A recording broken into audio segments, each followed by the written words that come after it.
The plan looked simple on paper. Just me and Mr. A, Adil Hashmi, our IT guy, taking a weekend trip to City M to meet Sikandar Malik, father of Kanad Kai Malik.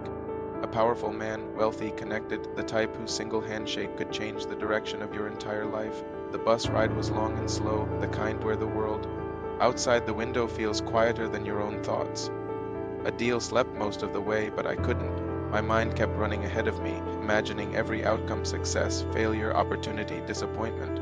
By the time we reached City M, I was exhausted from thinking, not traveling. Kai's brother Zain Malik picked us up at the station. He was polite, calm, and observant, the kind of person who speaks only after he has completely read you. The drive to their home was silent, but not awkward, just a careful study of each other. At their house, we sat in a drawing room filled with expensive and quiet expectation, the kind of room where even the air feels rehearsed. Then Sikandar walked in, a man with presence, not intimidating but sharp, the kind who sees your strengths and weaknesses before you even sit up straight. We introduced ourselves, explained our work, our experience, our ideas. Adil talked tech, I talked management, but somehow the whole conversation felt disconnected, like all the words were landing in the wrong order. Nothing flowed, nothing aligned. It wasn't a bad meeting, but it wasn't good either. It was empty, forced, like everyone present had a different understanding of why we were there.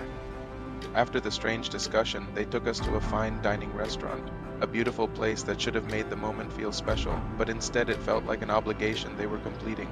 Sikandar barely said a word. Zain watched silently. Adil tried to sound impressive. I kept trying to understand the purpose of this entire trip. When lunch ended, so did whatever little hope we had. There was no offer, no discussion about next steps, not even subtle hints, just polite gratitude and a quiet goodbye. The ride back to City L was heavy. Adil blamed timing, I blamed the vibe, but deep inside I knew the truth. Some chapters are not meant to open, no matter how much effort you put into knocking on the door, but destiny wasn't done with me. Because the next morning, when I returned to the home-based office, I felt something immediately: an uncomfortable silence, tension that didn't belong there. And then I saw it. A car parked outside, a familiar car, a car I hated, a car that carried one person I never wanted to see again.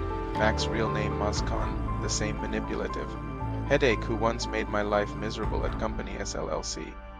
Seeing his car was like watching an old wound reopen without warning. My entire mood shifted. Confusion from the City M trip turned into irritation, and that irritation slowly burned into anger. Episode 8 ends right there, right at the moment everything started boiling again from the inside. If you're following this journey, like, subscribe, and share. More episodes are coming soon.